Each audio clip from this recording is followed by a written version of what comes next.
Hello, आप सबका मेरे चैनल इस वेडिंग ला ज्ञान में स्वागत और अभिनंदन है। मैं आज आपको एक यूपी एपीओ और यूपी एसजीएस या जुडिशरी के एग्जाम में बहुत ही इंपॉर्टेंट क्वेश्चन पूछता है कि व्हाट इज कन्फेशन। कन्फेशन क्या है, एलिमेंट ऑफ कन्फेशन, कन्फेशन के आवश्यक तत्व बताइए और एविडेंसरी वैल्यू ऑफ कन्फेशन, उसका साक्षिक मूल्य बताइए। तो आइए आज हम यही डिस्कस करते हैं कि जो भारतीय साक्ष्य नियम 2023 है उसमें जो है, या भारतीय साक्ष्य नियम 1872 में कन्फेशन को कहीं भी परिभाषित नहीं किया गया था। जो संस्वीकृत है उसको स्वीकृति शीर्षक के अंतर्गत ही रखा गया था। जब हम देखते हैं भाग 2 के अध्याय 2 की धारा 22 से लेके 24 में जो है संस्वीकृत कन्फेशन के संबंध में प्रावधान किया गया है। सर्वप्रथम जब कन्फेशन की बात आती है तो सबसे पहले स्टीफन महोदय ने अपनी पुस्तक digest of law of evidence में जो है सबसे पहले जो है इसकी परिभाषा दी थी। उसके अनुसार जो संस्वीकृति है यह जो है स्वीकृति को ही कहते हैं। संस्वीकृत किसको कहते हैं? स्वीकृत को ही कहते हैं जो ऐसे व्यक्ति द्वारा किया जाता है जिस पर अपराध का आरोप होता है और जो यह प्रकट करती है या अनुमान इंगित करती है कि उसने अपराध किया है। तो क्या परिभाषा दिया कि संस्वीकृति एक जो है स्वीकृत को ही कहते हैं जो ऐसे व्यक्ति द्वारा किया जाता है जिस पर अपराध का आरोप होता है, जो यह प्रकट करती है या अनुमान इंगित करती है कि उसने अपराध किया है। यह परिभाषा कब तक चली? तो 1939 तक यह परिभाषा चली। इसके बाद जो है आता है केस पाकला नारायण स्वामी बनाम एम्परर AIR 1939 PC का। इस मामले में जो न्यायाधीश हैं लॉर्ड एडकिंग ने जो स्टीफन महोदय ने परिभाषा दी थी उसको अस्वीकार कर दिया और कहा कि जो संस्वीकृति होती है वह ऐसी होनी चाहिए जिसमें अपराध को पूर्ण रूप से स्वीकार किया जाना चाहिए। क्या कहा कि जो कन्फेशन है वह ऐसा होना चाहिए जिसमें अपराध को पूर्ण रूप से स्वीकार किया जाना चाहिए, या फिर करीब करीब सभी तथ्यों को स्वीकार कर लेना चाहिए। जो है क्या कहते हैं कि कन्फेशन ऐसा होना चाहिए जिसमें अपराध को पूर्ण रूप से स्वीकार किया गया हो अभियुक्त व्यक्ति द्वारा, या फिर करीब करीब सभी तत्वों को स्वीकार कर लिया गया हो। लेकिन कोई एक तत्व जो कि चाहे भले ही गंभीर रूप से या निश्चायक रूप से फंसाने वाला हो वह उतने से ही संस्वीकृत नहीं हो जाती। कोई एक तत्व है और वह चाहे भले ही गंभीर रूप से या फिर जो है निश्चायक रूप से फंसा रहा हो फिर भी वह उतने से संस्वीकृत नहीं हो जाती।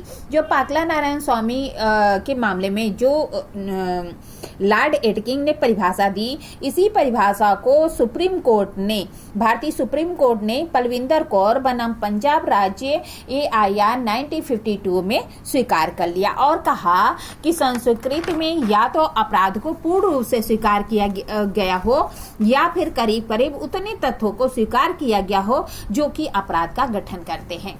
पलविंदर कौर के मामले में कहा गया कि जो संस्कृत है इसमें अपराध को या तो पूर्ण रूप से स्वीकार कर लिया गया हो या करीब करीब उतने तथ्यों को स्वीकार किया गया हो जो कि अपराध का गठन करते हैं। यदि संस्कृति अपराध में बरी कराती है तो वह संस्कृत नहीं है।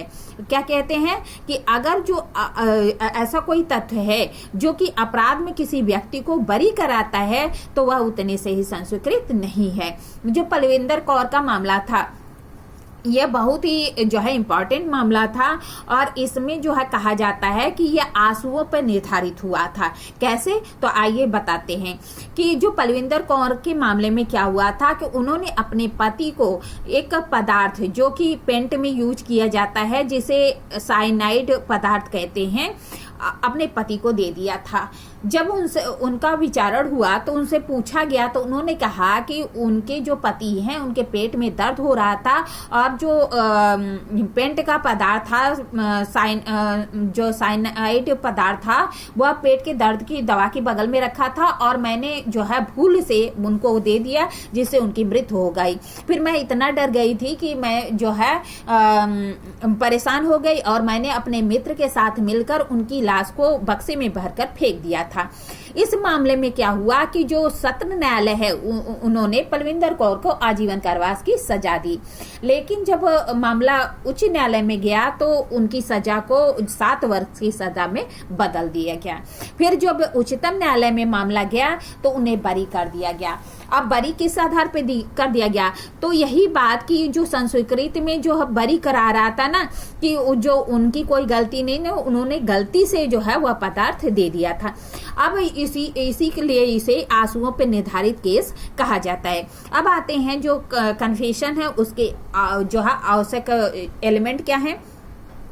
तो जो पहला यह है कि अभियुक्त व्यक्ति द्वारा संस्कृत की गई हो। संस्कृत किसके द्वारा की गई हो? तो जो एक्यूज है उसके द्वारा कन्फेशन किया गया हो। दूसरा यह कि मजिस्ट्रेट के समक्ष या न्यायिक कार्यवाही में किया गया हो। जो कन्फेशन हो मजिस्ट्रेट के समक्ष हो या जुडिशियल जो प्रोसीजर है उसके अंतर्गत किया गया हो। तीसरी बात है कि जो संस्कृत हो वह स्वतंत्र और स्वैच्छिक होनी चाहिए। जो कन्फेशन होना चाहिए वह स्वतंत्र और स्वैच्छिक होना चाहिए। चौथी बात यह है कि जो संस्कृत है उसमें अपराध को स्वीकार किया जाना चाहिए। तो 4 बातें हैं। जो कन्फेशन है वह अभियुक्त के व्यक्ति के द्वारा किया गया हो, मजिस्ट्रेट के समक्ष या न्यायिक प्रक्रिया में किया गया हो, स्वतंत्र और स्वैच्छिक हो और अपराध को स्वीकार किया गया हो। इसमें केस आई थी हनुमंत राव बनाम स्टेट ऑफ एमपी AIR 1952 और जो है ओम प्रकाश बनाम स्टेट ऑफ यूपी AIR 1960 जो है सुप्रीम कोर्ट के मामले में कहा गया कि अभियुक्त पूर्ण रूप से स्वतंत्र होकर अपराध को स्वीकार करे तभी संस्कृत होगी। क्या कहा गया था? हनुमंत राव बनाम जो है MP स्टेट और ओम प्रकाश बनाम UP स्टेट के मामले में कहा गया था कि जो एक्यूज है वह पूर्ण रूप से स्वतंत्र होकर अपराध को स्वीकार करे तभी कन्फेशन कहलाएगा। यही बात इलाहाबाद के उच्च न्यायालय ने बाल मुकुंद मतलब ये जो मामला कहा गया जो है हनुमंत राव बनाम MP स्टेट में या ओम प्रकाश बनाम UP स्टेट में जो बात कही गई वही जो है इनके कहने के पूर्व जो है एक केस आई थी बाल मुकुंद बनाम उत्तर प्रदेश राज्य AIR जो है 1930 का मामला है। इसमें इलाहाबाद उच्च न्यायालय ने भी यही बात कही थी कि अगर अभियुक्त ने जो है स्वतंत्र होकर जो है अपराध को स्वीकार किया है तो यह कन्फेशन कहलाएगा। अग्नु नागेसिया बनाम बिहार राज्य के मामले में 1966 सुप्रीम कोर्ट ने कहा कि अपराध में फंसाने वाला तथ्य कितना ही गंभीर क्यों न हो वह जो है कन्फेशन नहीं हो जाता। अग्नु नागेसिया बना बिहार राज्य के मामले में 1966 में सुप्रीम कोर्ट ने कहा कि जो है अपराध को फंसाने वाले तथ्य कितना ही गंभीर क्यों न हो वह उतने से ही कन्फेशन नहीं हो जाता। फिर जो है केस आई थी निशिकांत झा बनाम बिहार राज्य, बहुत ही इंपॉर्टेंट केस है। इसमें कहा गया कि जो है 1969 का केस है।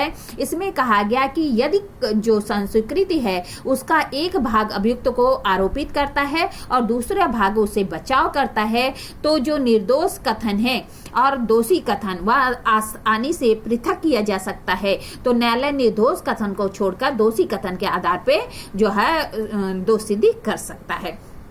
क्या है कि निशिकांत झा बना बिहार राज्य के मामले में न्यायालय ने कहा कि अगर अभियुक्त द्वारा किया गया कथन एक तरफ तो उसे आरोपित करता है और दूसरी तरफ उसका बचाव करता है, अगर आसानी से ये कथनों को अलग किया जा सकता है तो न्यायालय क्या करेगा? निर्दोष कथन को निकालकर दोषी कथन के आधार पर अभियुक्त व्यक्ति की दोषिता कर देगा।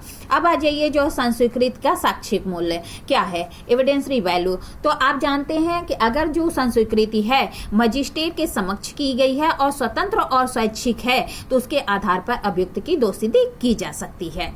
ठीक है, तो जो अगर मान लीजिए कि जो कन्फेशन है वो मजिस्ट्रेट के समक्ष किया गया है स्वतंत्र तो उसके आधार पे क्या हो सकता है? दोषसिद्धि की जा सकती है। इसमें 3 बहुत ही इंपॉर्टेंट केस आए थे। पहला केस है सरवन सिंह बनाम पंजाब राज्य AIR 1957 का मामला है, जिसमें क्या हुआ था? कन्फेशन जो किया गया था उसे अस्वीकार कर दिया गया और अभियुक्त व्यक्ति को दोष मुक्त कर दिया गया।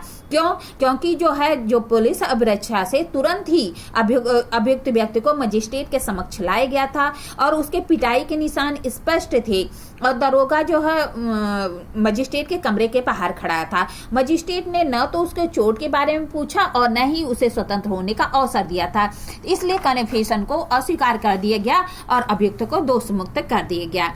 दूसरा केस है संकरिया बनाम स्टेट ऑफ राजस्थान, AIR 1978 का मामला है सुप्रीम कोर्ट का। इसमें जो कन्फेशन है संस्वीकृत है उसको स्वीकार किया गया था, क्योंकि इसमें जो है अभियुक्त व्यक्ति को 2 दिन की जुडिशियल कस्टडी में भेजा गया। फिर मजिस्ट्रेट द्वारा उससे कई बार पूछा गया कि वह संस्वीकृत करने के लिए बाध्य नहीं है। अगर जो पुलिस का जो डर है वह समाप्त होने के पश्चात ही उसे लेखबद्ध किया गया। यहाँ पे जो संस्वीकृत है उसे स्वतंत्र और स्वैच्छिक मानी गई।